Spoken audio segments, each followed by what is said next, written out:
the second in the series of Whitechapel lectures.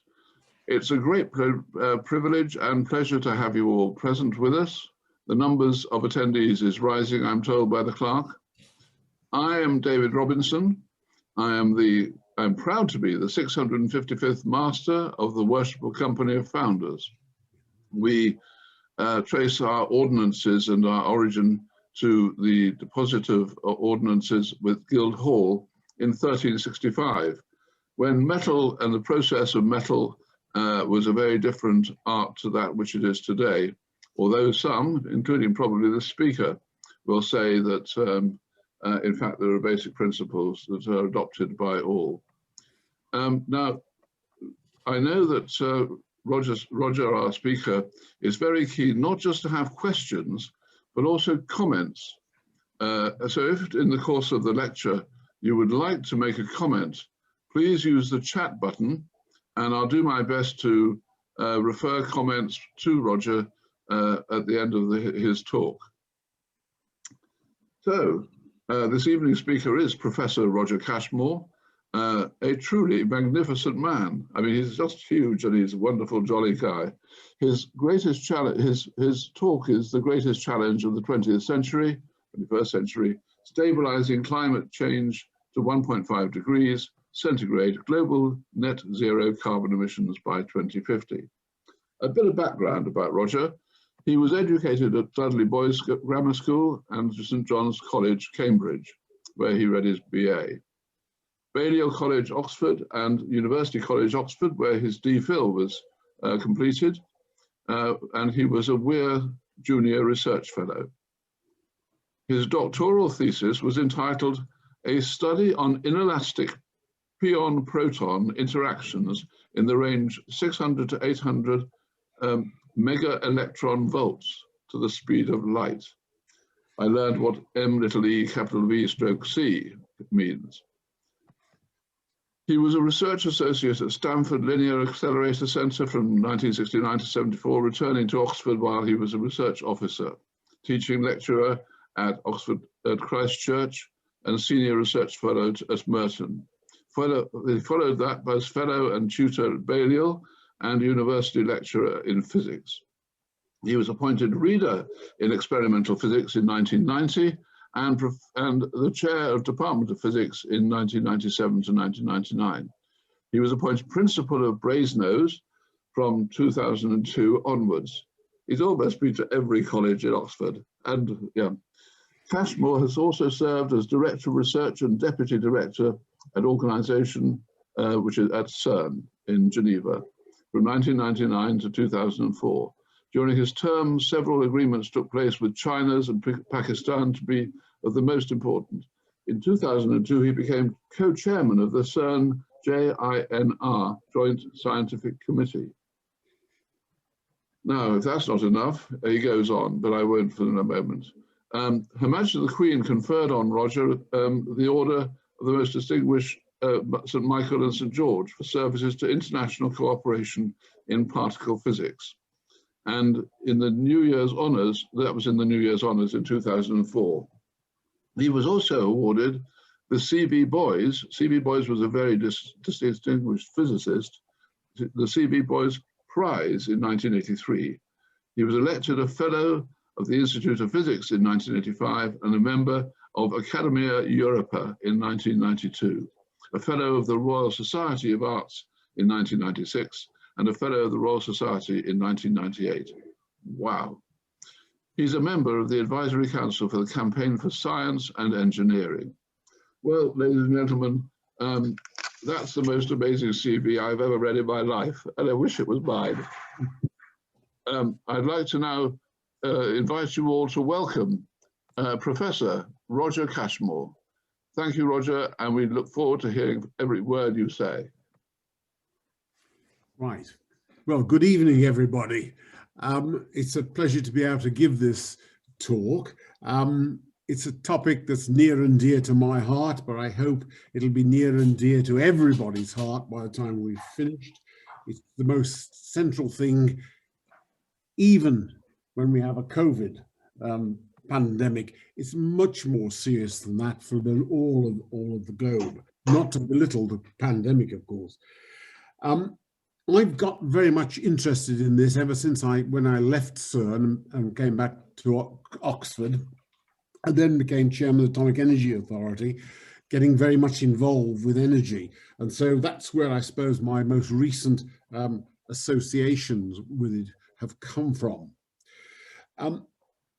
As the master has said, I'm going to cover an immense area, and therefore it'll be light, shall we say, but I hope to get the real major points over. But I think I would also welcome, as he said, people's comments as well as questions, so that there's a dialogue. This is a very important subject to deal with. The other thing is I have to say is, of course, I shall be showing loads of slides and the work, much of which is not my work, but the work of many other people in the science of, and particularly climate science. So to start, I think, let's have the first slide, if we may, Andy. Certainly.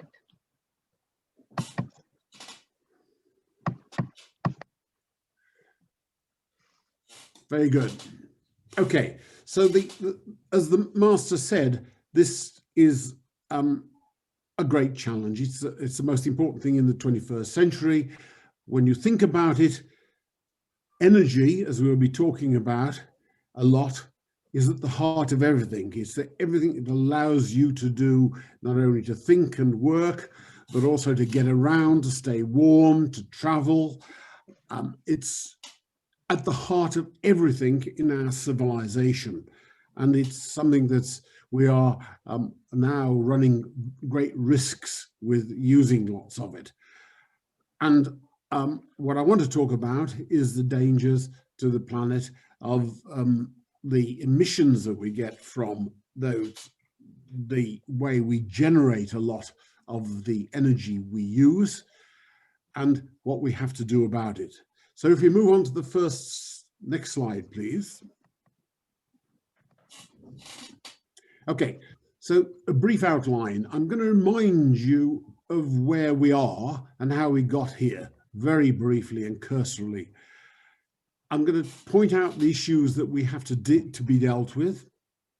I'm then going to turn to the UK as it's one that we're familiar with as an example, and show you some of the issues in what lessons we can learn. And then I'm going to deal with three of the major issues. That is the issues of the power we need, the energy for the thing that we need of all sorts, and the energy that we need for transport of all sorts, and the problems associated with those things. And then I'm going to round off with a few observations for the future, some expectations, and some probably inflammatory remarks so that people will be able to respond. Next slide, please.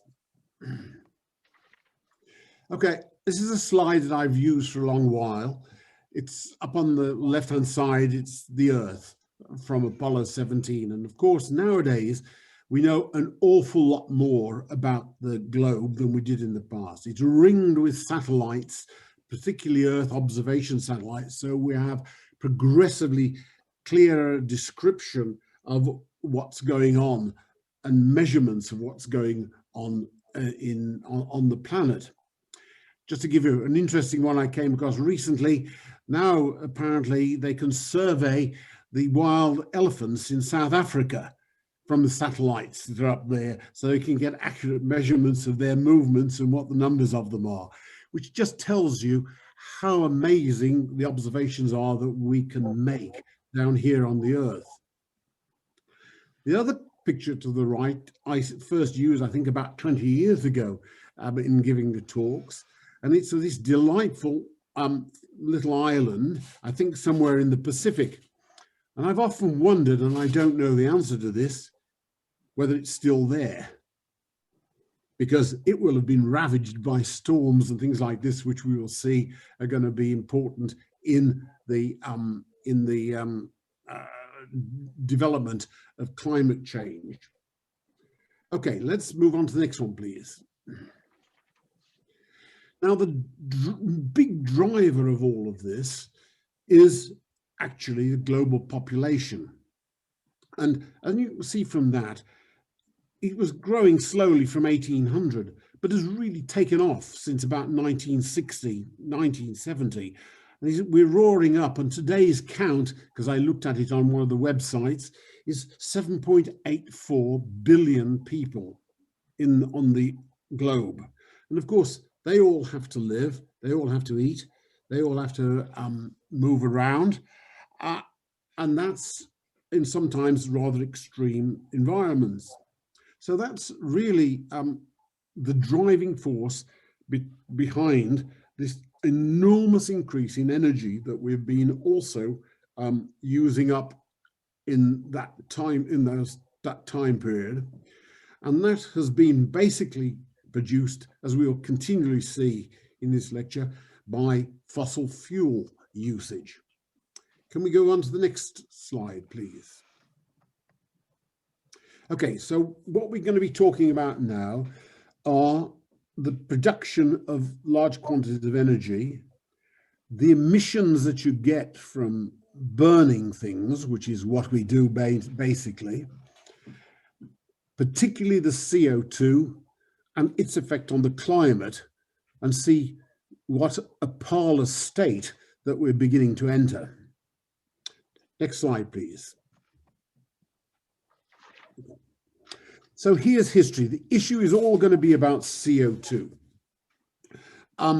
There are other nasty gases that go up into the atmosphere, all of them called greenhouse gases, but the one that we put up a lot of is CO2. I'll allude to the others in a little while. Now, we know the CO2 content of our atmosphere for about the last 400,000 years, and you can see it's planned out there. And you can see that you reach maximums of about 300 parts per million of the atmosphere, and that plot 4 times. But what you see at the end, around the year 0, where we are, 1950, so to speak, you see that there's starting to be a red line, which is a rapid increase in the amount of CO2 that's in the atmosphere. And that's associated with burning lots of initially coal and oil and gas. Now, let's move. Oh, one other thing. On there, I noticed, point to you, that there's what's called in these climatic worlds a possible tipping point, somewhere between 450 and 550 parts per million. Now, what do I mean by a tipping point? This is associated with the fact that CO2 is a greenhouse gas. Now, the greenhouse gas really puts a blanket around the Earth, just like in a greenhouse, you've put glass around the Earth inside it, in which you can grow your tomato plants. So that, they believe, there's a point there where you start to have trapped so much energy into your greenhouse, i.e. underneath in the atmosphere of the Earth, and it has caused a temperature increase such that certain activities carry on independent of whether you put up any more, whether you burn any more stuff to reduce CO2. And those sort of things, and we'll see what's important, for instance, are that you start to melt the polar caps. You lose all the polar ice. Now you may say, okay, what's the worry about that? But actually, that snow and those ice fields actually reflect a lot of energy back out into space. When you lose the polar ice caps, then you lose that reflection and the Earth receives yet more incident energy from space and hence warms up more. But as it warms up more, also when you get up to that sorts of points, you worry about unfreezing the tundra in the polar regions, and they contain and hold back large quantities of another gas called methane. and also CO2, and release that from big capture in the Earth's surface into the atmosphere. That's the concern of the tipping points. Where you get to that sort of thing, other processes kick in, which you aren't, in a sense, where you are responsible for because of what you've done before, but they go on independent of what you would like to do. So that's a real concern. So let's have a look at the next slide now. Here you can see the carbon dioxide emission content of the atmosphere per parts per million at the top in green. And you can see the rapid growth actually from about 1850, it's pretty rapid, but then it's tipping up a lot more and going much more rapidly in the 20th century. That's because of the Industrial Revolution. In the 1850s, we started learning how to generate lots of energy from burning coal, and then we can make lots of industries operate from that point on. And ever since then, that's what we've been doing in the globe. The other thing you can see on that, this is one other greenhouse gas I want to mention to you, is methane, because that is a gas that's emitted by things like cows and other agricultural activities. It's actually very dangerous because it's a worse and more powerful greenhouse gas than carbon dioxide. Fortunately, it's measured there in parts per billion of the atmosphere, so 1,000 times effectively smaller than the amounts up there. But you have to know it's about a factor of 100 more dangerous as a greenhouse gas. Its one redeeming feature is that it doesn't stay in the atmosphere. It breaks down in a comparatively 10 or 20 years, but it breaks down into carbon dioxide. Now, the other point I want to make from this graph is that increase in the carbon dioxide that goes up into our atmosphere adds to what's already there. It takes about more than 100 years for a carbon dioxide that goes up into the atmosphere to be absorbed back into the planet, into the oceans. By the way, that ocean absorption is what makes the oceans more acidic, which is one of the other consequences of these greenhouse gases. Okay, next slide, please. Here you see the most recent measurements of that CO2, and you can see it's still steadily increasing monotonically from 2012 up to 2016, and it's gone on since then. Those are measurements in the black line, which is the average of the red lines. On the top of Mauna Loa, which is the mountain in Hawaii, where they have loads of loads of telescopes. So it's an observation station. But you can see there, the increase in CO2 is just moving on from one year to the next. Next slide, please. Okay, carrying on with this theme, you can now see in here, over the years 1970 to 2010, the orange and red lines are all the carbon dioxide emissions up into the atmosphere. And those you have to look at, they are measured in gigatons. That's 1 billion tons of carbon dioxide. So in the years in 2010, we put up about 35 billion tons of CO2 into the atmosphere. I used to describe in other lectures that this is the biggest garbage dumping ground that there is that we know on the planet. We just bung garbage up into the atmosphere and have been doing it for a very long while. You also see in there in the light blue curves section, that's the effect of the methane that's gone up as a greenhouse gas in carbon dioxide equivalents. You can see there that small amount of methane is very powerful. Unfortunately, as I said before, it doesn't last there. Okay, Next slide, I think. Now, what has that CO2 done for us? And there's a lot of, this is a very busy slide, but I want to just say to you, the top three on the left of those graphs are all temperature measurements, different sorts of temperature measurements from 1900 roughly up until the modern day. And you notice they're all increasing. All of those temperature measures have gone up. That's also true in the sorry, excuse me for a moment, up there, up on the right hand side too, the top curve there. All the temperature measures have gone up, and they've gone up about 1 to 1.5 degrees centigrade over the last 100 to 150 years. The other thing that I like to look at is the fourth graph down on the left, which is also going up. It's the sea level. And there we've got a good measurements of the sea level over the last 150 years or more. It's clearly important to know the sea level if you're a mariner and a seafarer. And so these measurements are fairly accurate and reliable. And it's gone up by something like 30 centimeters in height. So there's no question that the sea, that we've melted lots of ice and we've expanded the water in the oceans so that the sea levels have gone up.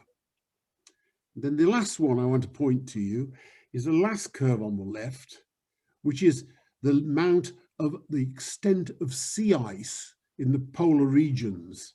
This is the stuff we were talking about that cause a reflection and cut down the a lot of energy coming onto the reflect a lot of energy back out. So as that drops, that is the thing that's going to mean that the Earth is going to receive and absorb more energy than it did in the past. So all of these things are there that I mentioned. They're well now measured. They're tracked. There's no question that I think it's associated with the emissions of CO2, which are associated with, as you've seen, all of our human activity. Next slide. Now, these are complicated slides, and I don't want to spend a lot of time on them, but these are slides that are taken from the IPCC, which is the International Panel on Climate Change, and also, as we'll see, from COP21 in Paris. You can see here the annual greenhouse gas emissions measured in these famous gigatons, billion tons of CO2 equivalent. And you can see that in the year 2020, we emitted somewhere about 45 to 50 gigatons worldwide. And you can see in this, if you take one of those black lines and keep on watching one that runs across in somewhere in between the RCP 4.5 and RCP 6.0, which are different models that the climate modelers have been looking at, you see that is the level if we don't do anything, and we will end up in a region indicated on the right with about a 2.5 degrees centigrade, 2.8 degrees centigrade rise in temperature. If we let rip and just put out lots more carbon dioxide are going up on the top black line, you'll see that you get up to the order of 4 degrees centigrade by the year 2100. And you also see that the year 2050, even on the bottom black line, which is a reduction line, which is what we're going to be talking about, that line only gives you 20, putting out 20 gigatons into the atmosphere in 2050. That will still give us a 1.6 or more temperature rise. Let's have a look at the next slide, please. Yep, have we gone too quickly? You can go back one. No, go back. Back. Andy, if you keep, no, you're going forwards. Can you go back? Backwards. Sorry. Yep. Now, we're going to go back to slide about 10. 12. There you go. Yeah, that's the one I want. Now, this is another plot which is complicated because it's lots of models that have been looked at by the climate scientists. And what you see, note that line thing called INDCs. Those are individual nations' plans. And that stage, it was to put out about 40 gigatons of CO2 in the year 2030. Now, if it stayed at that level and you track that across, you'd arrive at these temperature probabilities. Again, complicated, but you can see from those, if you look at that Paris continued ambition, so to speak, the light yellow and the slightly darker yellow going to the green, they represent, you're going to have a temperature increase of the order of 2 to 4 degrees centigrade, because that's the most likely regions of temperature increase at 2100. If you come back and look a little earlier and you look down, you see lots of lines below those INDCs, and you see a line coming down, which is the Paris increased ambition. And that would lead you down to still not to zero emissions in 2100, and certainly a lot in 2050 still of about 25 gigatons. Now that leads you to the temperature likelihoods on that bar across there, which is around more than most likely somewhere around somewhere around 3 to 4 degrees centigrade. So this is hot. These are levels that we want to avoid because we will have gone past the level with the CO2 atmosphere. We're in runaway situation. People don't know exactly how bad that will be because it's a matter of sucking and seeing it, but that's what the concern is. Let's have a look at the next slide. So, what do you learn from COP21? A very superficial thing. First of all, it's now known, and I've explained slightly how that is the case, is the global total warming depends on the total amount of CO2 that has been emitted and put in the atmosphere. That's because it stays up there and doesn't come out again for a long while. So anything you put up there is going to be there for the next 100 years now. The second thing is that if you're going to try and pull the temperature warming down, you've got to do it quickly. You've got to use everything that's available to you to get rid of that CO2 that's going up there, and you've got to act quickly to do it, because every year extra you take to get that down to zero, you're still putting CO2 up into the atmosphere, and it will still affect the long-term temperature. The other thing that you'll notice, that you would expect, is it's going to be different for different geographical locations. It's also going to be different for developed and developed nations. And in fact, there's no global optimum as to what you do everywhere in the world. It depends where you are in the world as what you'll have to do and how you're generating your energy.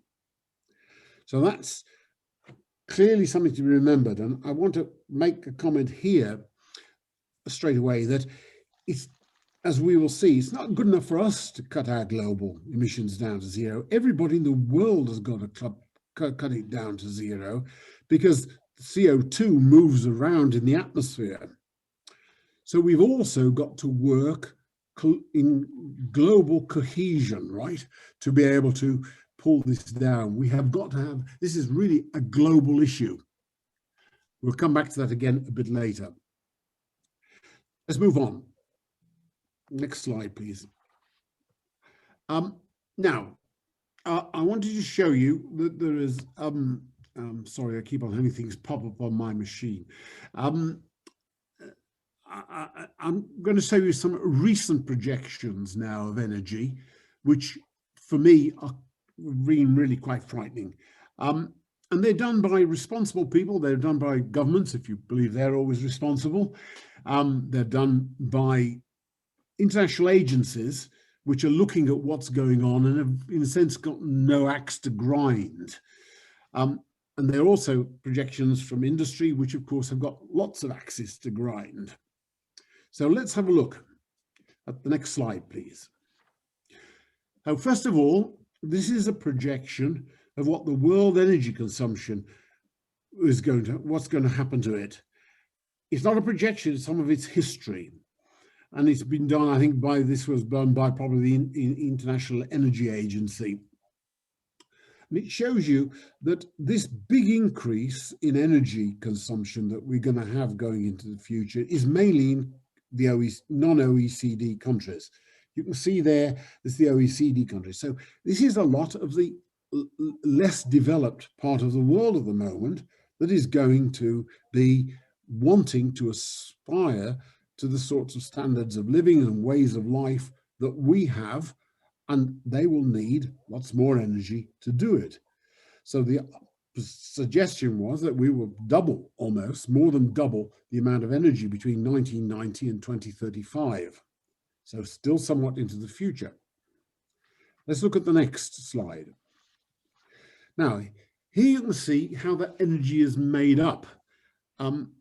Don't worry about the units. They're all related to the actual energy levels, but they're measured depending on which people are doing it in oils, tons of oil equivalent, or here BTU units and whatever.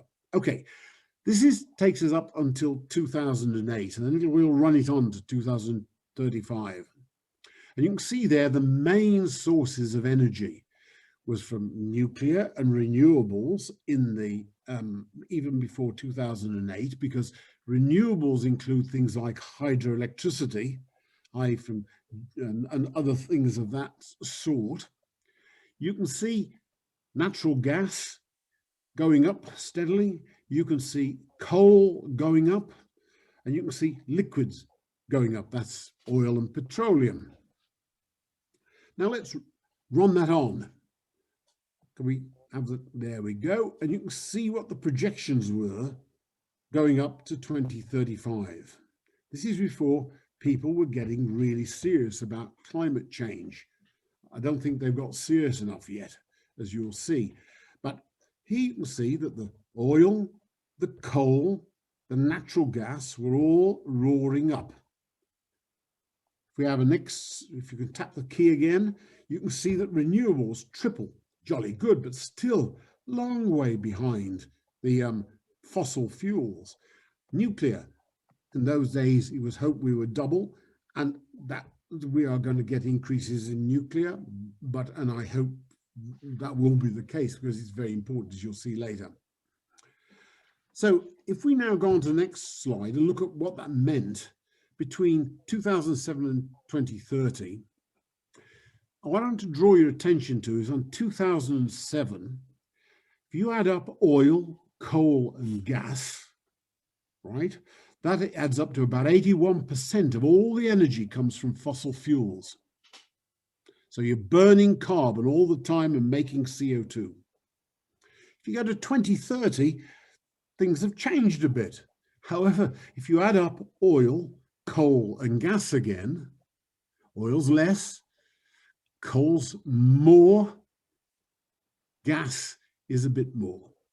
That adds up to 80% of the of the total energy production.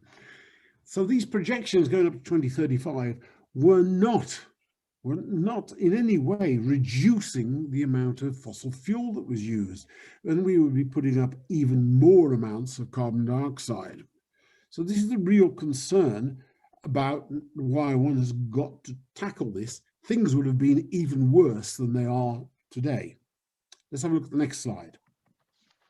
Okay, so if you want to draw a few conclusions from COP21, then if we want to reach the 2050 aspirations, which is basically net zero carbon dioxide emission, you're not going to get there unless you've got a dramatic, coordinated local and global set of actions on two fronts. One, to reduce energy demand, or the other, and certainly the other, to stop the use of any fossil fuels, because they all produce your CO2. And what you've got to do is substitute genuine, viable energy alternatives. And I say genuine, viable energy alternatives because one's actually got to be able to make these things happen.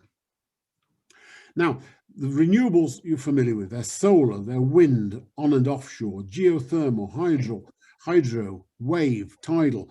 All of these things come from the Earth itself, and they are, as we say, renewable. They're renewed by the energy that comes in from the sun onto the Earth. And the other one that you will need, because all of these things have their different problems, and we're going to need to use everything we can to possibly get to that COP21 conclusion of reducing CO2 to net zero. We've got to do it by 2050. So there's a massive task to be done. And I think what we're going to see is, I'm going to be telling you about the UK now, and that is that we have to set an example. We have to move, and hopefully we will have a lot of power from that example to influence other people to actually move in the same direction. It won't only be the UK, we hope it'll be the US, we hope it's Europe as well, all of us working with the same objectives in mind, is to get rid of all fossil fuels. So let's move on to the next transparency. And I'm going to show you a few things we've learned from the use of energy in the UK, and I'm going to use the UK as an example. So here, let's look at the next slide. This is I found this when I first came across it, very illuminating. Because if you look at this is the total energy use in the UK from 1970 to 2012.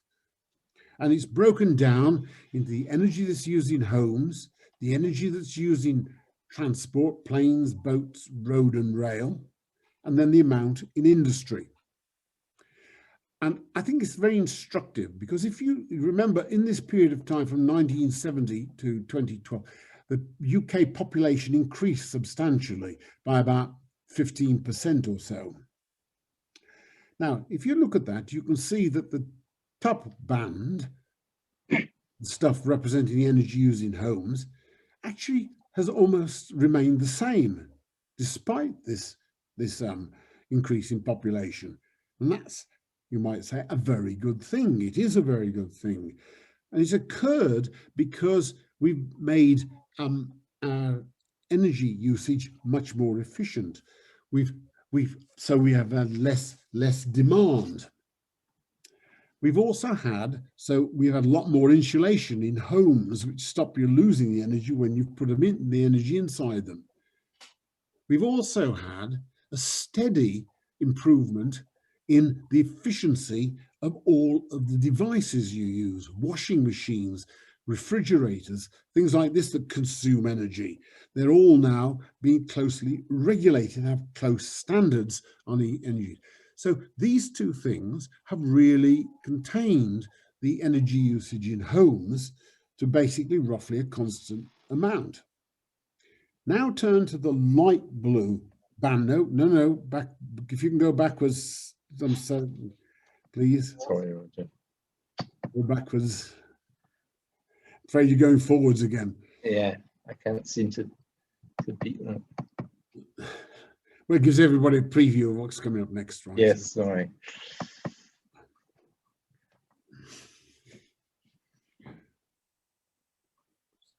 There it is, 20. Slide 20. Apologies.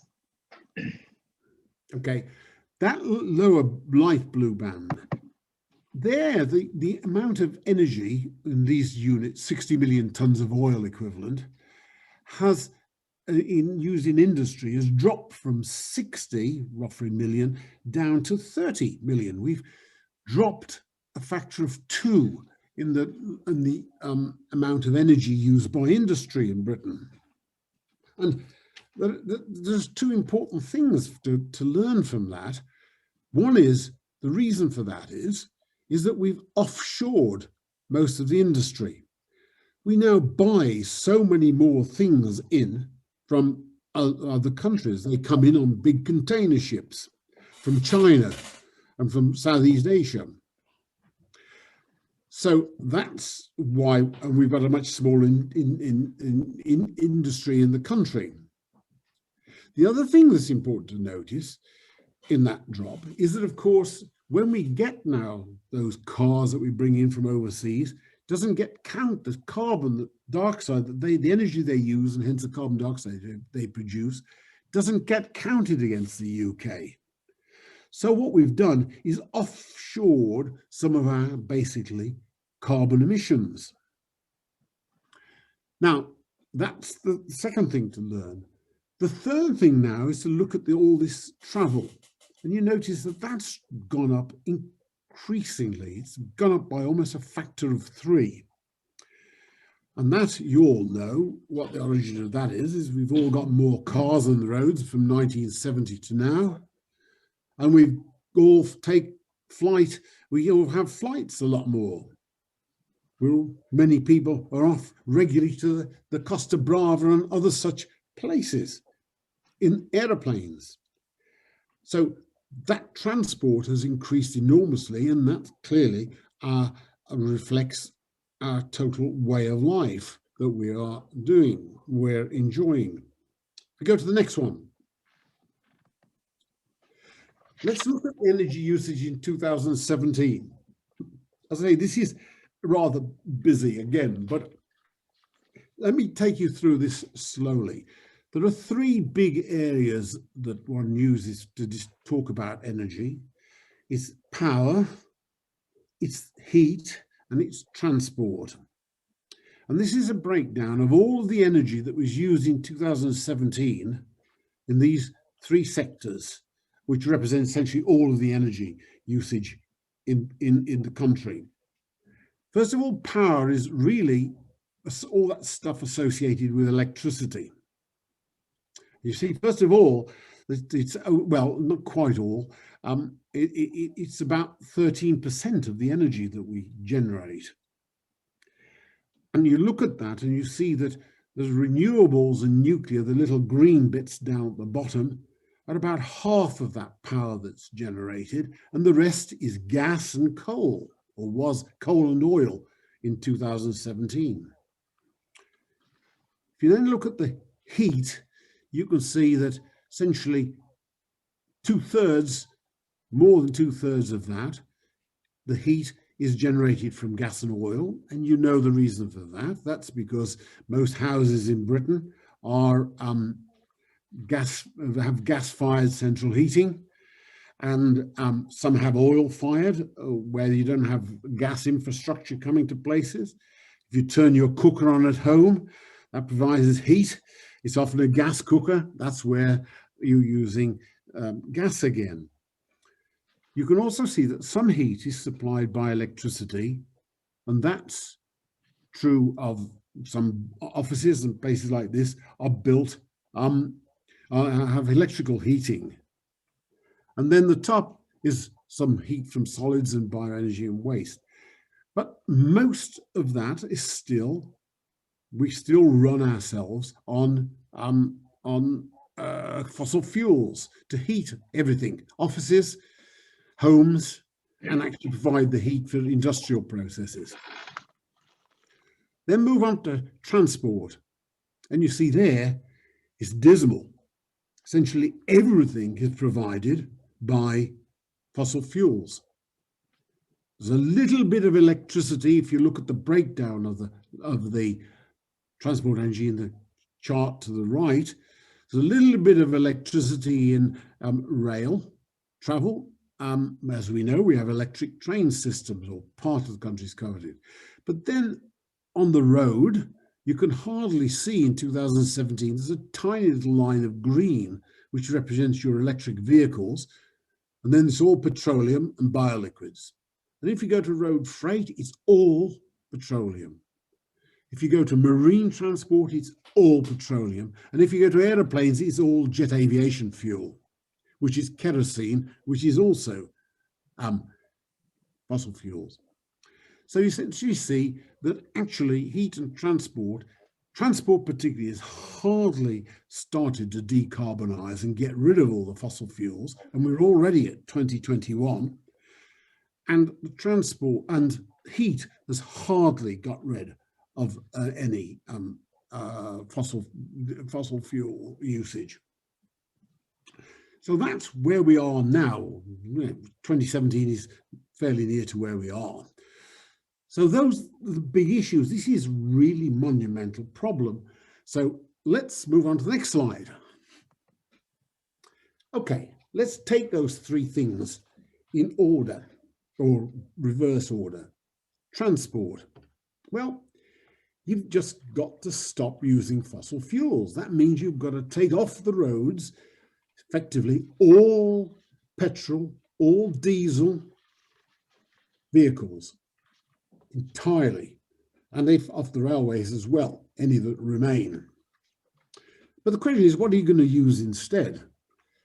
Well, the one thing that we know we can use is electricity, because we've got electric vehicles, right? And so we have an example that we've got now quite a lot of them on the road, 1 million or so of them on the road out of the 20 or 30 million cars that we have on the road. So you know you can do it with electricity. That's often at the moment in the version of electric hybrid vehicles, which of course have got batteries which you charge up in the hybrid when you're braking and things like that, and use the energy out of the batteries then to propel the car, but you've still got a petrol engine there, usually. So hybrids are not much use to you. You've got to go to entirely electric vehicles, or you've got to use some other form of fuel. And the ones that are popularly considered are hydrogen, or possibly ammonia for technical reasons. Hydrogen, there are examples of hydrogen cars and hydrogen buses and hydrogen coaches that have been done. There are a few of them, and but the Japanese have done a lot of work in hydrogen vehicles. Okay, so let's just concentrate on electricity and hydrogen for a minute. The problem with those, if you're going to be driving around, all require storage, right? You've got to carry in batteries your electricity, or you've got to carry your hydrogen around in pressurized vessels. Unlikely, I think, to be liquid hydrogen, but because that really requires very low temperatures. But the other thing you've got to have is a big distribution network, because if you drive off in your car and you get to the end of your journey, you want to be able to charge it up again, right? So you have to have an enormous distribution network. And of course, Mr. Sunak is proposing, one of the big things is to pay for a beginnings of a big distribution network in electricity network for charging stations for vehicles. You've also, but even for hydrogen, you've got to be able to refill your vessels. So you've got to have a distribution network in those cases.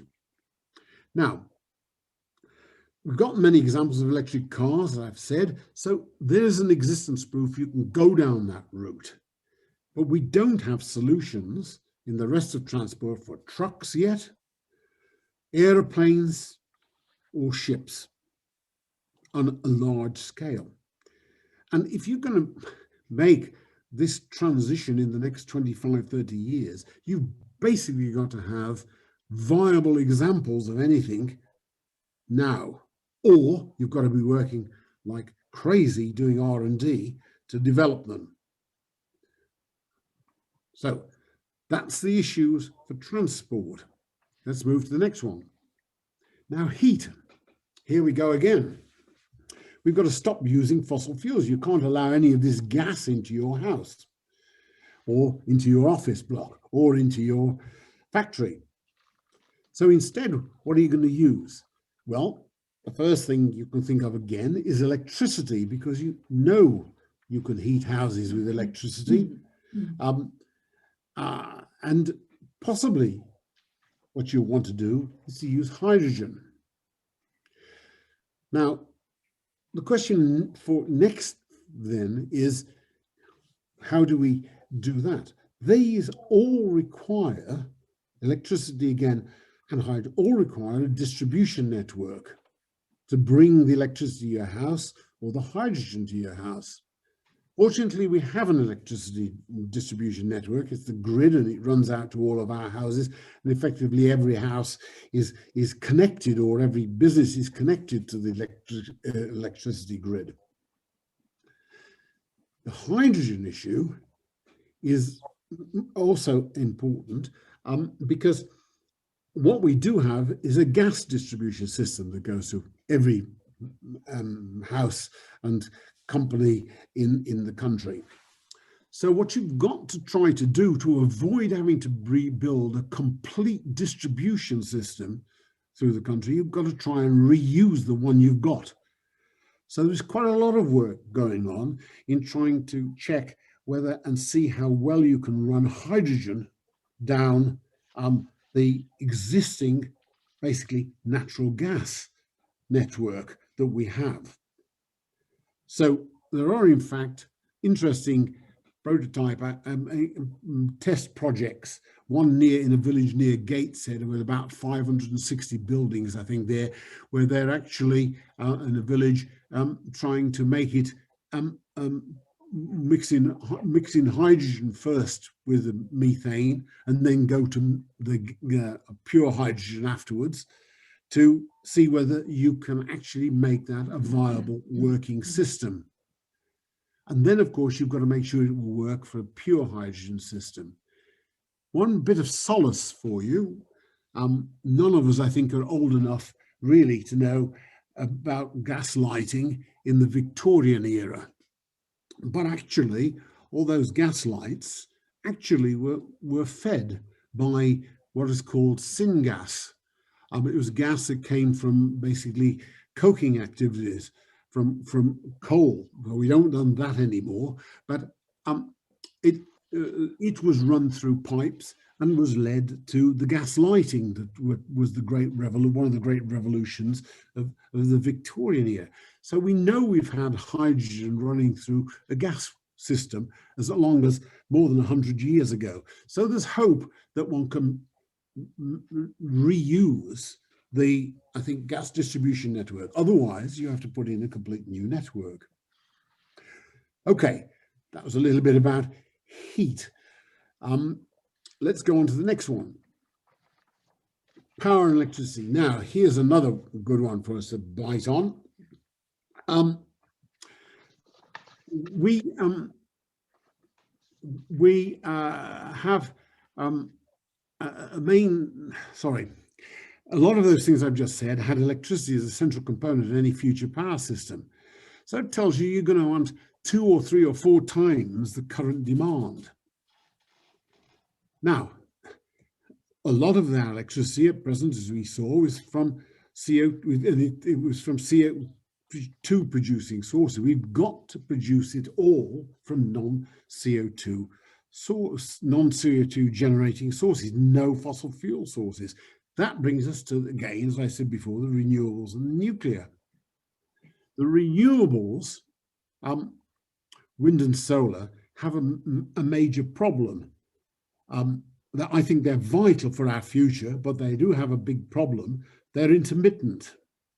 And that requires that we need, in the times of plenty, to be able to store up the energy from the wind and solar in the times of plenty and bring it out again when the wind stops blowing and it's in the middle of the night.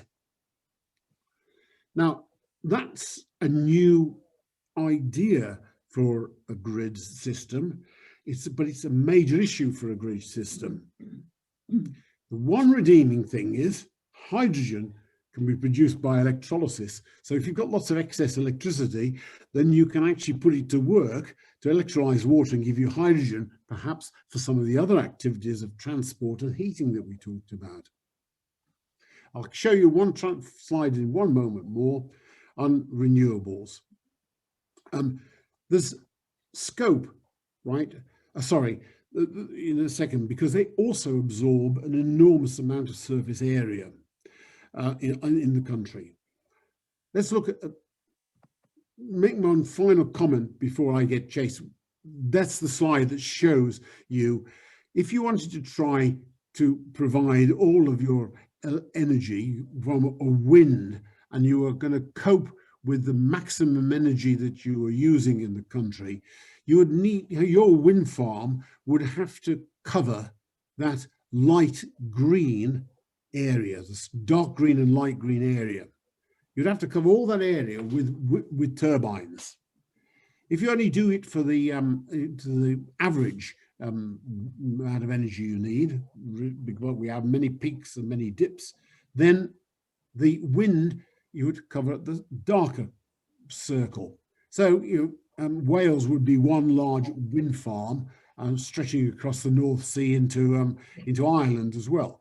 I mean, this is to say these things likely that the answer is going to be wind or solar is tough, because they take up massive amounts of area, as well as have the intermittency problem. Okay, so I wanted to make one comment about gas. Still, we could still use some fossil fuels if you have a system called carbon capture and sequestration. And what that means is that when you burn your gas in a power station, then you produce the CO2, but you have a great big collector on the top of the chimneys, so to speak, and you capture all of that CO2 that comes out, and you pipe it off, and you sequester it. You push it back down underground. Now, you can only do that sort of thing, in my view, around when you have big generation points, like big coal-fired power stations or things of that ilk. So we don't want coal-fired power stations anyway, but we do want perhaps want gas, because they may be one of the only ways of getting from here to there, so to speak, in the future. We want carbon capture and sequestration because some scientists would say that we will never get down to net zero without extracting CO2 from the atmosphere and pumping it underground. Now, the pumping underground, there are existence proofs of that. There are places that do it. And in fact, Norway, actually all of the CO2 that's emitted in its processing of oil and gas, right, they actually pump back under the North Sea. So you can do it. And there are some other examples, but it's not yet a very common technique. And as I said before, if you haven't got it working now, you've got to work like hell to bring it on in time to get net zero in 2050. Okay, so we've seen the scale and the dimensions. Just one other interesting thing to remark on is costs. Please, everybody, don't be confused by the numbers you hear about from how cheap wind is going to be or how cheap solar is going to be. And I'll give you two little examples of why you shouldn't be worried. You should be alert and keep your ears pricked up. Because of the wind being intermittent, nobody tells you the cost of that storage that you need to put in place, or the backups you have to have available for when the wind is not working. So that's all discounted, it's all lumped into a cost. Actually, so there are a lot more to it than just the cost of making the turbines and and putting a wire to them and bringing the power in from them on shore if it's offshore. That's the first comment. The second comment, that the operating costs of wind is just the wind blowing, really. But actually, there's becoming a rather serious problem, because in all of the bad climatic storms that we're getting massive destructions of solar farms. What's happened in the last 2 or 3 years is the insurance for those solar farms is going up.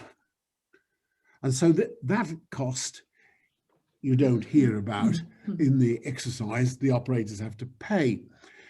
So what I want people to carry away is that when you're looking at these things, you have to look at all of the system and all of the other costs that are involved in it. It's not just the cost of producing a big turbine and coupling it up to a grid. The grid will have to be improved to actually take all of this stuff as well. That's never costed in. So be careful, right?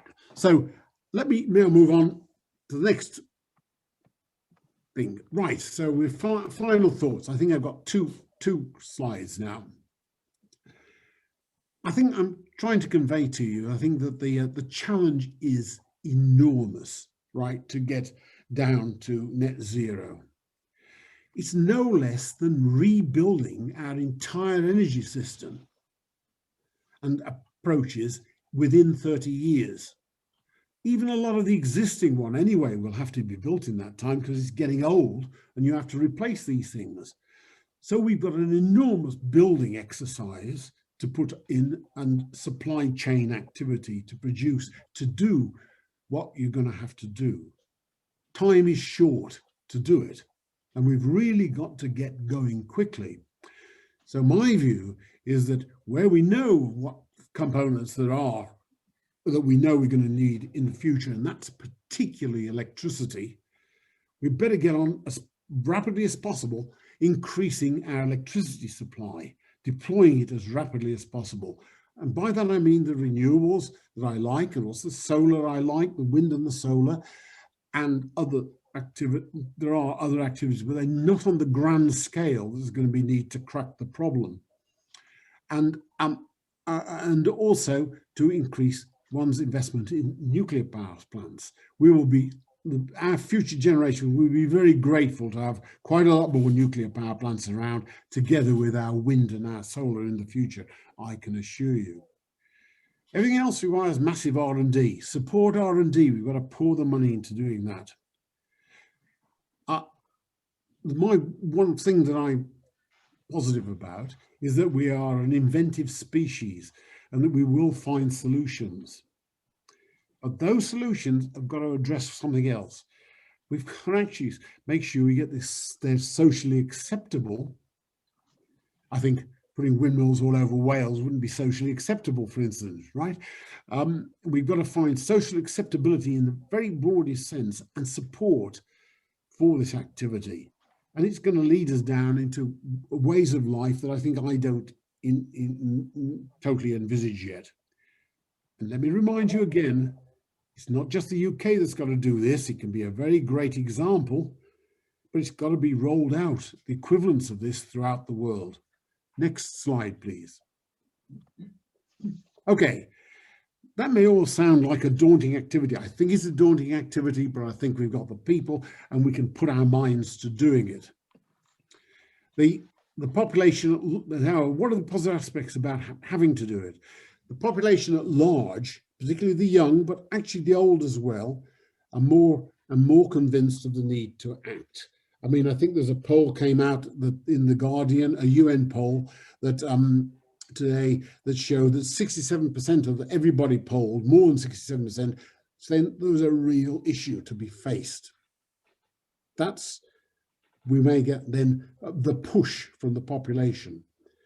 Governments are at last taking this on board. They're all becoming green. They're now committing to the challenge. USA, fortunately, has come back in, and in Europe and in Britain, we've committed to it. And China's committed to carbon neutral by 2060, unfortunately, not 2050, but they've made that commitment. Companies worldwide are changing their attitudes. If you read and watch what happens in the city, there's a lot of things that the big companies, particularly the oil companies as an example, are changing their attitudes. Those attitudes are being driven by investors, by regulators, and they're concerned if there's not going to be any fossil fuel used in 25 years' time, that they'll have massive stranded assets. So the big oil companies, you'll notice BP, Royal Dutch Shell, this week bought up the big distribution network in electricity distribution network in Britain. Total and Occidental in the States are all changing their positions. But one word of warning, I like to pay attention to what they actually say. For instance, many of these oil companies say that their operations will be carbon neutral by often 2035, i.e. they won't be emitting any carbon dioxide. But note the words, their operations will be carbon neutral. They will then sell on their products to the rest of the world to burn with glee and put up lots of CO2 into the atmosphere. So some of these companies, I think, are realizing the stranded asset issues and to get away from fossil fuels. Others have still got to learn that. And that, I think, is important, though, if you wish, to remind them of what happened to the tobacco companies. Tobacco companies, for a long time, sold and sold and sold cigarettes and tobacco in the sure knowledge that they cause cancer and coronary disease. And there were loads and loads of deaths.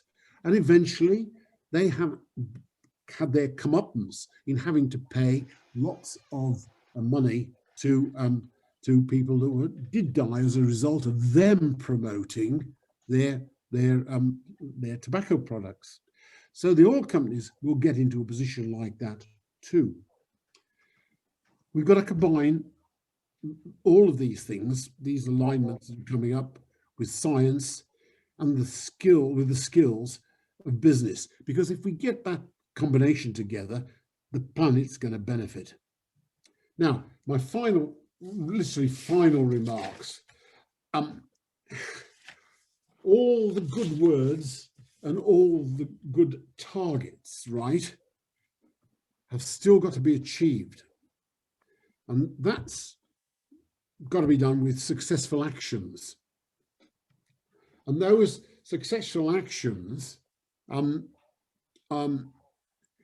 got to be, we've got to keep a check on everybody that's making these statements. We've got to hold to task governments, right? We've got to make sure we've got to hold to task all companies and businesses.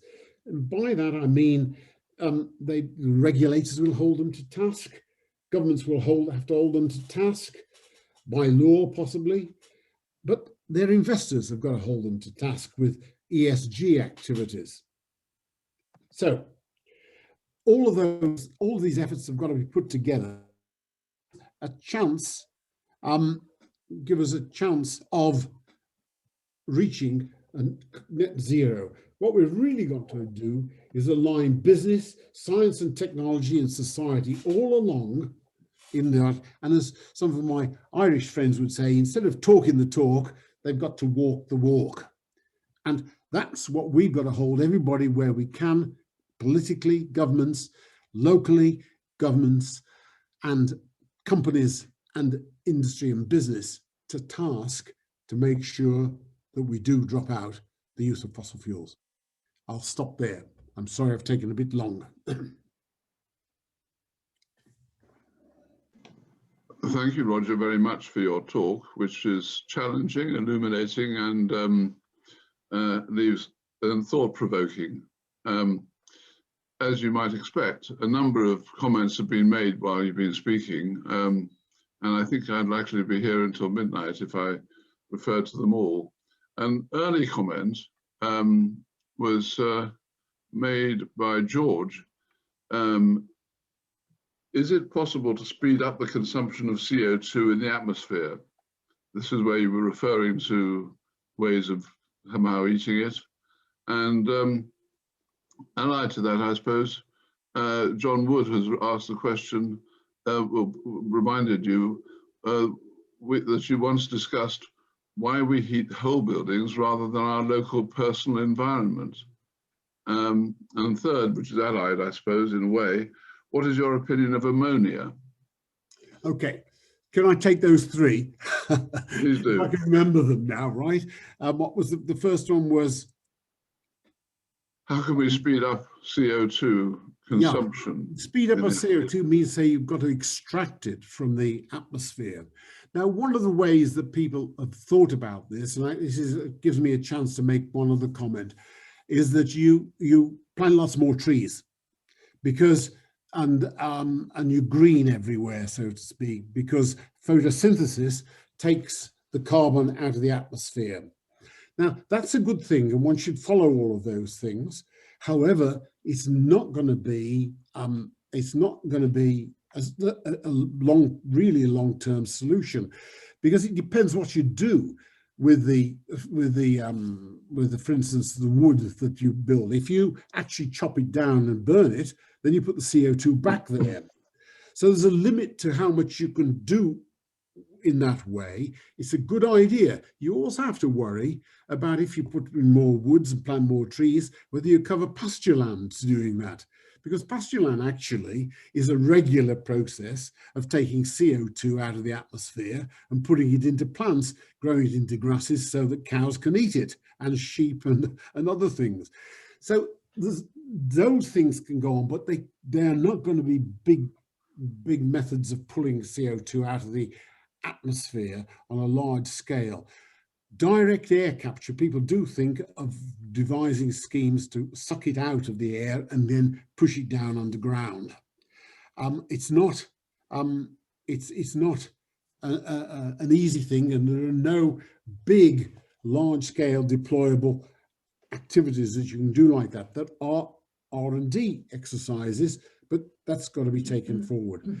Now, to John Wood and locally keeping yourself warm rather than heating whole buildings, I thoroughly agree with him. That will be one of the things which we may end up by having to change our way of life to cut down the consumption of heat, electricity, or whatever it is that's producing you that heat.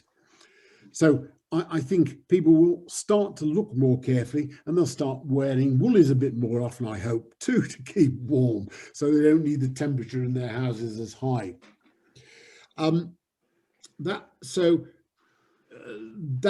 are all important. I mean, one of the things that we have done in Britain and in a lot of the world is gone in for insulation, and that has made a big difference, as I indicated at one stage. It has. Now, Roger, I'm conscious that we've got to keep our responses to these questions quite short. Yeah. One of our key students, Anna Dickinson Lomas, she's written, while nuclear energy may not directly emit carbon dioxide, is it worth noting that the acquisition of uranium, production of fuel rods, the building of the power plants, and the transport and storage of radioactive waste all contribute to carbon dioxide emissions? Could there be a better solution regarding this? So, I thoroughly agree with her comment that you have to build power stations and that you do use energy in building fuel and moving stuff around. There's no question that that's true. That is, of course, true of every other site where power activity you talk about. But you should look, and she is correct, at the long time scales of these things. I might add that concrete is one of the most difficult things, because you use a lot of energy in making concrete, and so building anything with concrete is an energy intensive activity. And for instance, people have talked about damming up the Severn, and also in around South Wales with big dams and using them as tidal sources. But the amount of concrete that you need to be able to do that is actually enormous, and is never again counted into the costs of the building. So she's correct that we should look at all of those sorts of things, but they're not very. A power station, for instance, a nuclear power station, will last for 80 years without anybody doing anything to it. There are not many other stations that will do that. Indeed. Mark Jolly's made the comment, Cranfield is working with Zero Avia in hydrogen-fueled aircraft, as well as with a number of major aircraft manufacturers on electric aircraft. But as you say, it's early stages, and there's been a rapid increase in the activity over the last 12 months. Yeah, and Mark is completely correct. And that's good. And there are different models you can think about. The one thing that's difficult to crack in all of this lot is intercontinental air travel.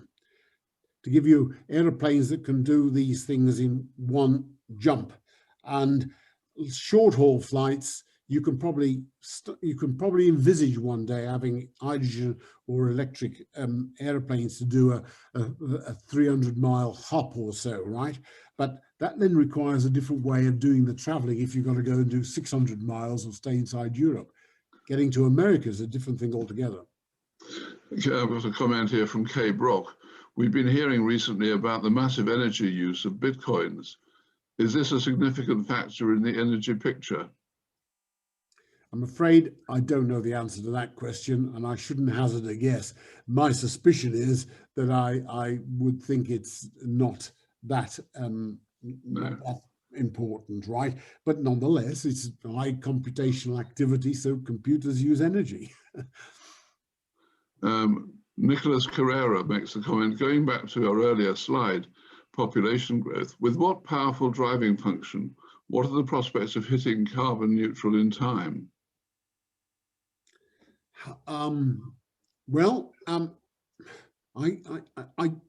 It depends on how seriously people take this, and also take the fact that it is a worldwide issue.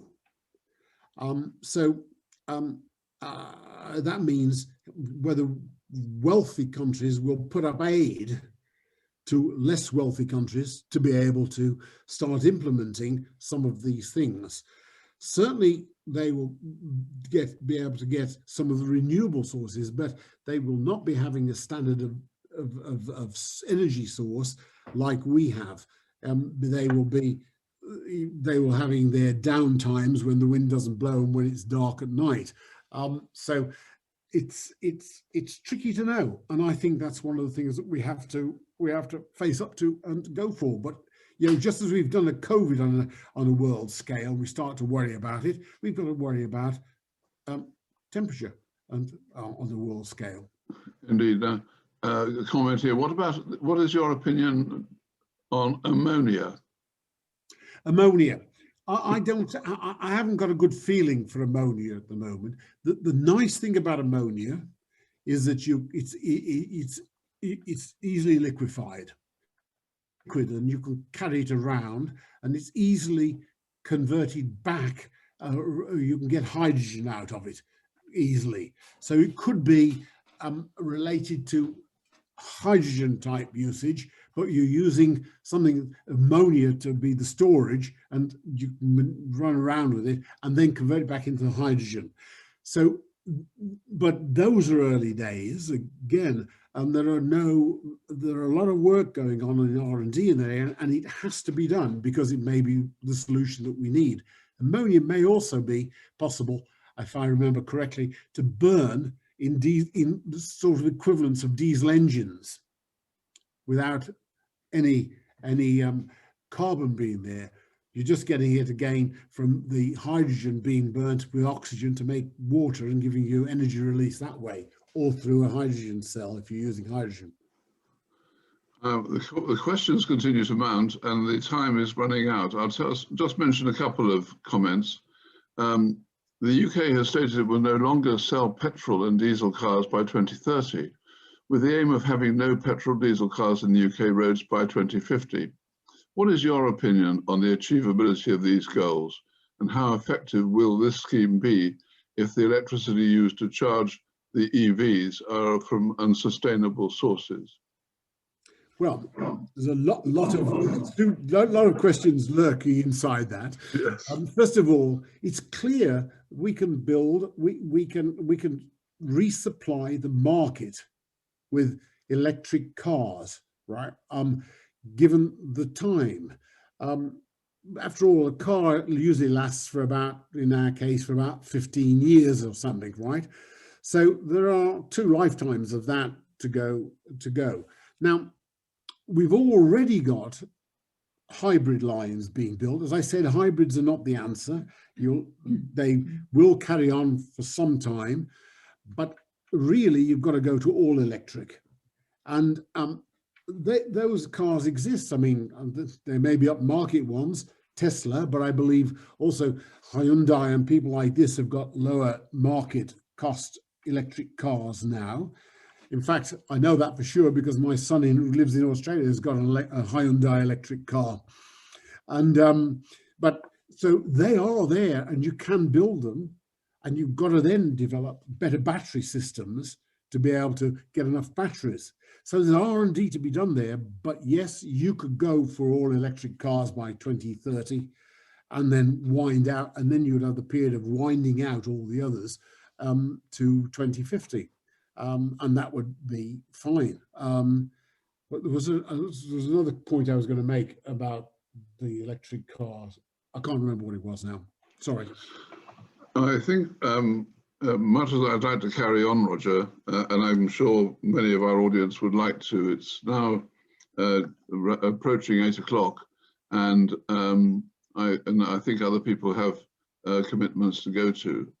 Roger, I will see with the clerk whether we can capture the questions that have been posed.